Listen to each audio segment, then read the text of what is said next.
Aggretsuko is a show about Retsuko, just like Naruto is an anime about Boruto's dad, and that anime snob is an anime about Digibro being that anime snob from the past. These are basic facts that everyone knows and comes to accept one day or another. Speaking of undeniable facts, we are going to be taking a look at the furry bait anime that their main selling point is death metal and being about the characters. And that's because the story, well... because the characters are an accurate depiction of life. It is one of the most red pill anime there is, because the show rarely sugarcoats anything and tells you just how it is. Which is a bit strange when you think about it, because out of all the shows Senrinro has produced so far, Aggretsuko is the least adult looking out of the bunch so far. Aggretsuko, short for Aggressive Retsuko, is another cute anime mascot much like Hello Kitty, but instead of representing cute, girly innocence, Retsuko represents the harsh reality of the wage slave working life. She is a hard-working, hard-drinking red panda accountant, stuck in an office filled with self-centered jerks who blows off steam after hours by singing death metal at karaoke about how much her life sucks. The Netflix show tells a story that I normally would say would be an easy, digestible 15 minutes, but man, with how boring it is, you really feel those 15 minutes. It tells the story of Retsuko attempts to somehow escape her terrible job and find happiness. And spoiler alert, none of them work. Across 10 episodes, she jumps from one realistic and commonly done fantasies to another. First leaving her job to work with her friend's irresponsible import store, which is less of a real store, more like an eBay page. Then trying to get hot to get married to a rich guy and live the life of a housewife. Although there is a truly ridiculous fantasy that reporting your red pill pig of a boss to HR can somehow get him to change his ways. That's hilarious. We all know he would get fired on the spot with no evidence and be a victim of Pound Me Too, and get his life ruined. It's even funnier that the show thinks that HR would go against someone's word in favor of asking for evidence. Hashtag listen and believe. What a ridiculous fantasy. That's okay.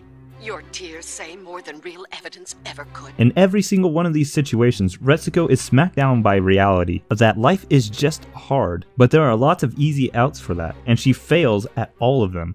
She also gradually comes to see that everyone around her, from the jerks that give her trouble to the people that she looks up to, are also having a hard time and doing the best they can to cope with their own flaws. So even if she has to deal with shit and deal with happiness where she can, she's not alone in this. It is a very nuanced human story, which may sound strange because aesthetically, it is as simple and cartoony as cartoons get, and that there is not a single human in sight. But that may be the appeal of the story, because it is a slice of life, but to be put in the workforce with a realistic setting.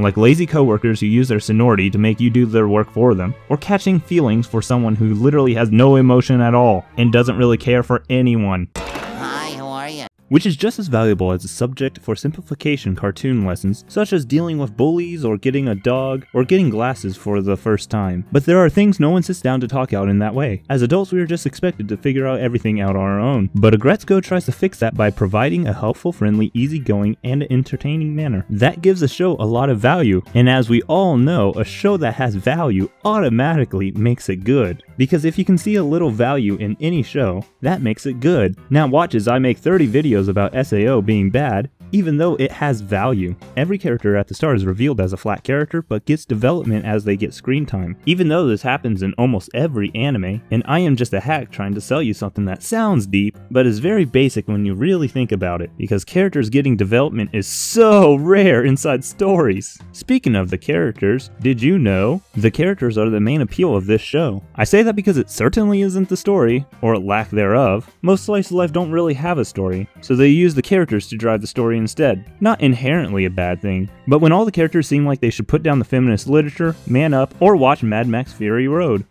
Review by ER a couple of times. First we see the fat positive hippo that loves spreading rumors regardless of them being true or not, such as healthy at any size. Almost as if she's living in a fantasy, and this is shown as she's the only character who can defy the laws of physics and fly around. A snake, or at least I think it's a snake, I hope it's a snake. What is a snake? I don't even know.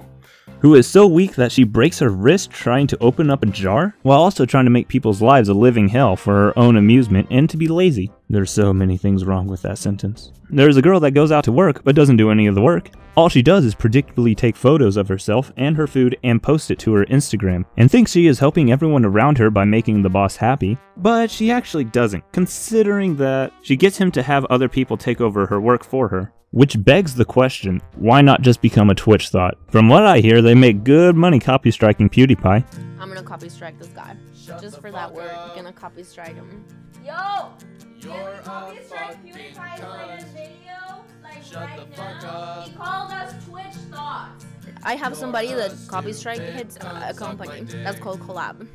And they are sending me $700 last month from copy strike hitting people. Good money. A cuck soy boy over here is probably the most subtle person you will ever see. As in, he is so subtle, his hints are almost non-existent. But it's okay. His wife's boyfriend buys him a Nintendo Switch, so fuck it. I love me some chicks with dicks. You what?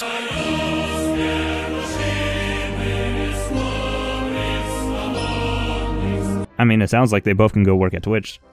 Twitch is sexist! Twitch, you're sexist. You treat girls better than you treat guys, and we're sick of it. And we're gonna keep complaining every time it happens. Stop hiring white knight virgins, okay? Stop. There are the side characters that have next to no personality. A weasel where the only thing he does is rat on people while being a yes man. Oh my god, it's almost like that's what a weasel does. Oh my god, this show's so clever. The gorilla that just wants to find love? In all honesty, the majority of the quote-unquote characters have near no personality. Even if they do one thing out of their template later, it doesn't really mean they are deep characters or even much of characters at all. Instead, I think everyone's just a template. Although Retsuko, Director Dawn, and Anita Sarkeesian are really the only characters that don't act like a simple template. You have the best boss in the world, Director Ton. You can really tell that he is a caring boss. Whenever he messes up, he tells you how to do it correctly, and assigns people to work based off of whether or not they can actually do the work. And what does he get for doing all this? Reported to the HR for sexual harassment, even though it wasn't sexual harassment. What the fuck is this? Hell, he even gave Retsuko work, which she loved, but they reported him because he was giving them work. So instead he just had her stand in the corner and not do anything, so she got depressed. Well, the solution seems pretty clear to me. Give her work and she'll be happy, but she will report you to HR. Give her no work and she'll become depressed. And then what could follow would just be the end of the series. Wait a minute, no more Aggretsuko. Never have her work again.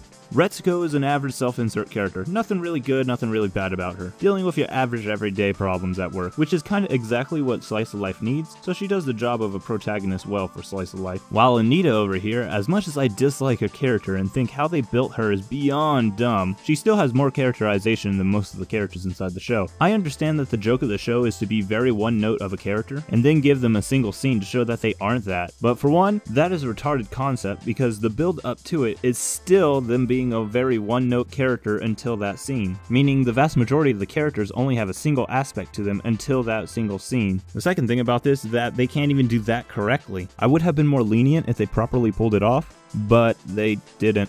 For an example, Alinity over here, one note is that she is the looks good can't work character, and that is supposed to be her full character. The twist of it is that she's making the boss happy, which makes everyone's life easier when dealing with Director Ton. But this is contradicted earlier when she's giving all of her work to Director Ton to put onto other people. So either the story fails in doing the one thing the show was meant to do with her, or she's lying and still the same one-note character, which also means they still failed at making her not a one-note character. Or lastly, she was so dumb that she actually believed that it was helping everyone, which still has her fail at not being a one-note character. Anita over here to an extent failed with her a bit. She's angry at the CEO for proposing the way to boost the workers' morale, but just sees it as him wasting money. But immediately contradicts this with the notion of her trying to get the company's best worker fired with no evidence and replacing him with underqualified people, which is by far worse management, but not unrealistic. It actually happens pretty often in the real world. So, I guess this is a pass? Maybe? I don't know. While she also has more multi-layer characterization to her, considering that she first looked as the perfect person who does everything without even trying, but you see that she is struggling as it goes on, while also not knowing everything and is capable of flaws. This isn't limited to just one scene. It is shown time and time again, but she isn't afraid to put her neck out there, whether it is right or wrong. My personal ideals is that she's dumb and contradictory, but this is actually based on realistic scenarios, so I can't fault an insane amount. Wait, maybe this show is actually smarter than I'm giving it credit for. Maybe it knows exactly what it's doing, and it's actually a bit of social commentary, disguised as a slice of life. So, moral of Aggretsuko. Never let women be in charge. They refuse to work, and throw their best employees away for feels over reals. Rare echo for shitlord. Goodbye, everybody.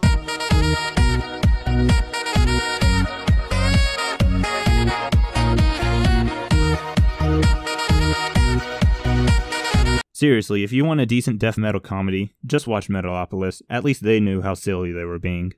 By the way, the first person to figure out which 4 people I'm parodying will be pinned to the top of the comments. And let's just bring up the fact that Donald Trump didn't say a damn word about the Hawaiians. What the fuck?